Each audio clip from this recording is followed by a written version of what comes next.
Armageddon, Revelation, Doomsday, the Apocalypse. All of these words signify the end of life as we know it.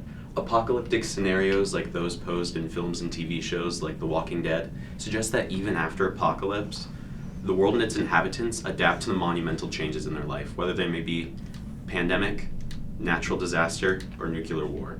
But what about a retail apocalypse? The Washington Post estimates that 75,000 retailers are expected to close their doors within the coming decade. Think about stores who were once staples of American culture like Macy's and Sears, who are now struggling to stay open. What happened?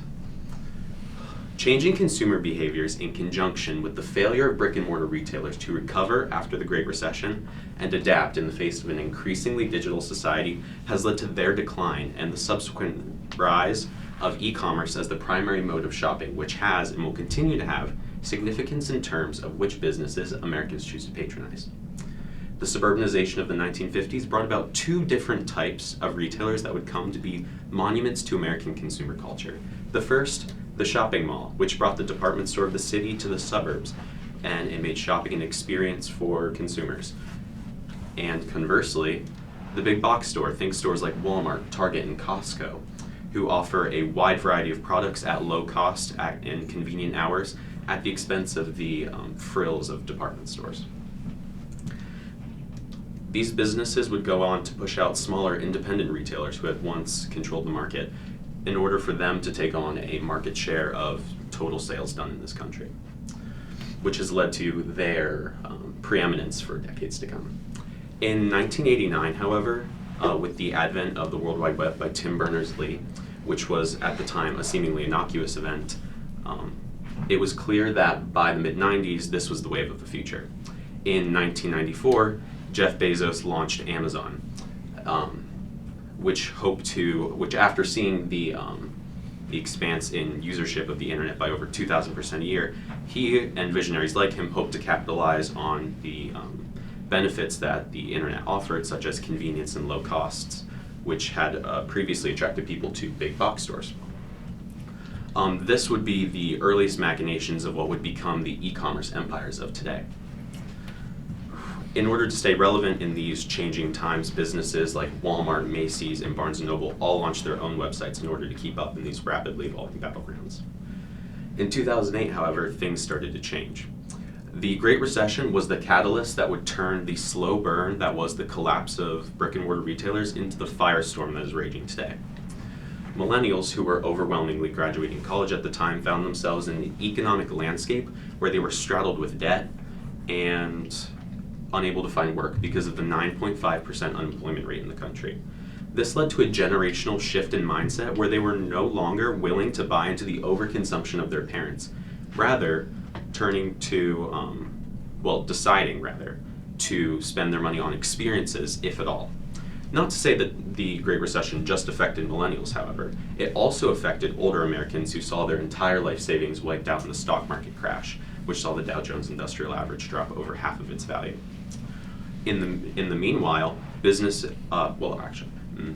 meant that increasingly Americans were looking for cheaper alternatives to restore their financial stability. All the while, businesses like Payless and Claire's were continuing to expand, which meant that they had to grapple with rising overhead and plummeting sales, like those shown here. During the financial crisis, however, the world of e-commerce was just beginning to blossom. With the advent of the iPhone and the increased popularization of the smartphone, people were increasingly spending more of their time on the internet. In 2011, 35% of the American population had a smartphone, as opposed to in 2019, where 81% of the American population has a smartphone, which means that more than ever, people have access to the entire expanse of human knowledge at their fingertips.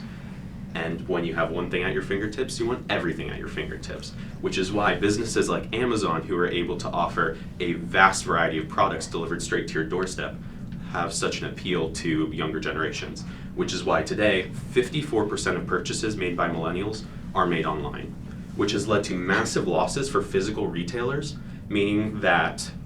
which is why a projected 1 in 4 malls are expected to go out of business within the coming years. The void left by these physical retailers cannot be entirely filled by online stores because people love to touch and interact with their products. People go online to buy things that they don't have an emotional connection to. So when people want something that's unique, handmade, fresh, or sentimental, they're increasingly turning to mom and pop stores who had previously been choked out by the big box stores and malls of the 1950s.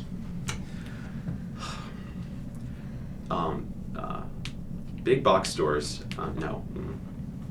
Mom and pop shops are increasingly popular because not only do they offer convenience and unique products, handmade products, sentimental products, they also offer an experience in the same way that malls did in the past.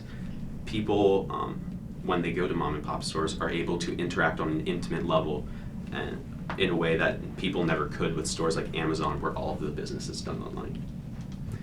This has led many to believe that rather than this being the end of retail in its entirety, the retail apocalypse is actually just a fundamental restructuring of how business is done.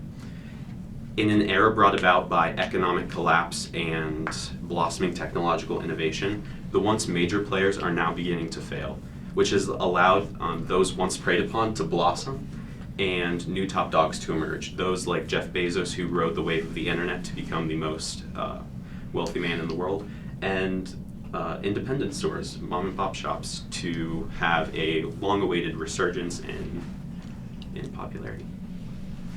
So maybe the apocalypse isn't the end of the world after all.